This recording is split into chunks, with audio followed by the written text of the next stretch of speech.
15 अगस्त हमारे देश का सबसे गौरवपूर्ण पल है। यह दिन हमें उन वीर सेनानियों के संघर्ष, त्याग और बलिदान की याद दिलाता है, जिनके प्रयासों से भारत को आजादी मिली। उन्हीं महान वीरों में से एक थे चंद्रशेखर आजाद। बचपन से ही चंद्रशेखर आजाद ने अंग्रेजी शासन का विरोध किया। स्वतंत्रता आंदोलन में भाग लेने के कारण अंग्रेजों ने उन्हें गिरफ्तार कर लिया और अदालत में उन्हें पेश किया। इतना छोटा सा उम्र तुम्हारा और तुम ब्रिटिश हुकूमत के खिलाफ बगावत कर रहे हो। भारत माँ की आजादी के लिए देश का बच्चा बच्चा अंग्रेजी हुकूमत के खिलाफ बगावत करने और अपना सर कटाने को तैयार है, और मैं तो बस सिर्फ 15 साल का हूँ। सोचो मेरे अंदर आजादी का कितना अधिक जज्बा होगा। You stupid Indian child, तुम आजादी का सपना देखना बंद कर दो, वरना हम तुमको फांसी के फंदे पर लटका देगा। जो बसंती छोला पहनकर जान हथेली पर लेकर निकलते हैं, उन्हें फांसी के फंदे का खौफ नहीं होता। और रही बात आजादी के सपने की, तो अब सपने ब्रिटिश हुकूमत देखेगी हम पर और अधिक राज करने की, क्योंकि अब हम आजादी लेकर रहेंगे। तुम्हें ब्रिटिश हुकूमत की ताकत मालूम है? हमारे पास तोपें हैं, गोले हैं, बारूद हैं, बंदूकें हैं। तुम्हारे पास क्या है? लाठी? हमारे पास तुम्हारी बंदूकों की गोलियां सीने पर खाने वाले नौजवान हैं। Enough is enough! ब्रिटिश हुकूमत के खिलाफ आवाज उठाने के जुर्म में मुजरिम चंद्रशेखर को यह कोर्ट 15 कोड़े मारने की सजा देती है। 15 कोड़े?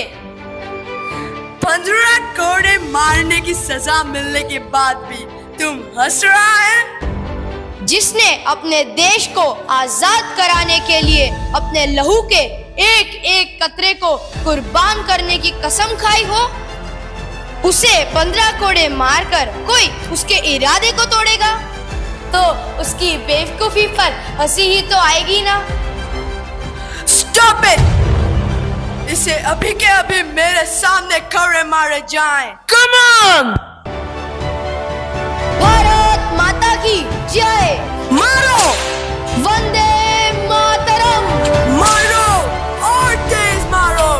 भारत माता की जय। मार के इसकी चमड़ी उधेड़ दो! खून से खेलेंगे होली, वतन यदि मुश्किल में है, सरफरोशी की तमन्ना, चमड़ी उधेड़ दो! अब हमारे दिल में है। सांस है जब तलक ना रुकेंगे कदम, चल पड़े हैं तो मंजिल को पा जाएंगे। जान प्यारी नहीं है वतन से हमें, मरते मरते सभी को बता जाएंगे। ऐ वतन, ऐ वतन, ऐ वतन, ऐ वतन। मैं पंडित चंद्रशेखर तिवारी आज भारत माता को साक्षी मानकर यह शपथ लेता हूँ कि मैं भारत माँ की आजादी के लिए अपने प्राण दे दूंगा, लेकिन जीते जी इन अंग्रेजों के हाथ में जिंदा कभी नहीं आऊंगा। आज से मैं इनकी गुलामी और हुकूमत से आजाद रहूंगा। भारत माता की जय। वंदे मातरम। और इस दृढ़ निश्चय के बाद पंडित चंद्रशेखर तिवारी चंद्रशेखर आजाद के नाम से जाने जाने लगे। 15 साल गुजर गए, तब तक आजाद की आजादी का जज्बा इतना बढ़ चुका था कि इस क्रांतिकारी के नाम भर से ही पूरी ब्रिटिश हुकूमत कांप उठती थी। लेकिन एक दिन किसी गद्दार ने अंग्रेजों से आजाद की मुखबिरी कर दी और फिर। अच्छा पंडित जी, अंग्रेजों की पुलिस आपको ढूंढ रही है। आपको यह देश छोड़कर कुछ दिनों के लिए बाहर चले जाना चाहिए।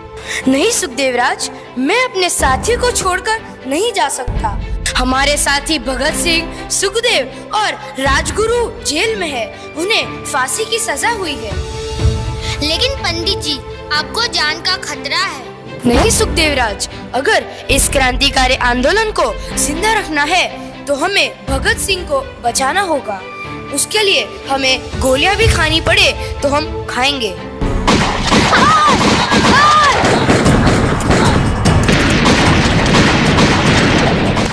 तुम जाओ यहाँ से, तुम जाओ सुखदेवराज, मैं इन गोरों को संभालता हूँ। नहीं, आपको गोली लगी है, हम भी साथ में रहेंगे। सुखदेवराज, दुश्मनों की गोलियों का सामना हम करेंगे। आजाद है और आजाद ही रहेंगे। तुम जाओ सुखदेवराज। ठीक है पंडित जी, अपना ध्यान रखना। चंद्रशेखर, अब तुम चारों तरफ से घेर चुके हो। तुम्हारा बच के निकलना अब मुश्किल है।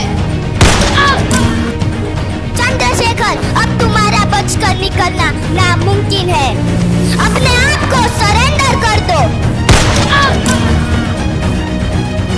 ऐसी मौत मारे जाओगे कि तुम्हारे माँ बाप भी तुम्हारी शक्ल नहीं पहचान पाएंगे। आजाद था, आजाद हूँ और आजाद ही रहूंगा।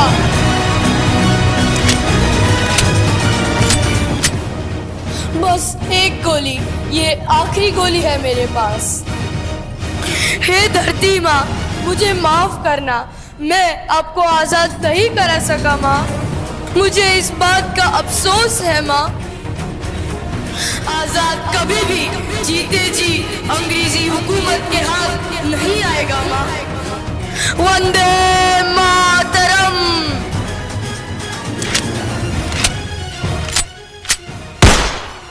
क्या हुआ, नींद आई जो हम सो गए। हम तो सारे वतन को जगा के चले। याद आए हमारी तो रोना नहीं। याद आए हमारी तो रोना नहीं। तुमको आजादी का रंग लगा के चले। तुमको आजादी का रंग लगा के चले। तुमको आजादी का रंग लगा के चले। इस तरह चंद्रशेखर आजाद 27 फरवरी 1931 को इलाहाबाद के अल्फ्रेड पार्क में देश के लिए शहीद हो गए और उनकी शहादत के ठीक 16 साल बाद उनकी आज़ादी का सपना साकार हुआ और 15 अगस्त 1947 को अपना देश आज़ाद हुआ।